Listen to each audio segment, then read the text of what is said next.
Welcome back ටු මයි channel. ඉතින් මම අද ඔයාලට අරගෙන ආවේ මං මොස්ටර් පොන්ඩ් එකට දාන්න අවශ්‍ය සමාජිකයෙක් අරගෙන ආවා. මෙයා පාපු මාළුවෙක් එක්කෙනයි ගෙන ආවේ. මෙයා රෙඩ් බෙලි පාපු කෙනෙක්.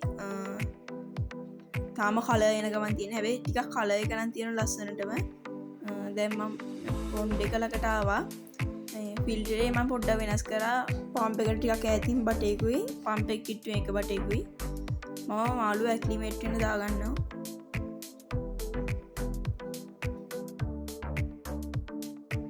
මාළු ටික හොඳටම ඉන්නවා. ඇල්බිනෝ එක්කෙනා නම් මැරුණා කියන්න කනගාටුයි. හරියටම ජනවාරි 1 වෙනිදා මැරුණේ. අනිත් බ්ලැක් ටයිගර් සෙට් එක නම් ඉන්නවා. දැන් ඇක්ලිමේට් වුණා. ඉතින් මේ ඉන්නේ මාළුව. මං කවරේ අරගත්තා.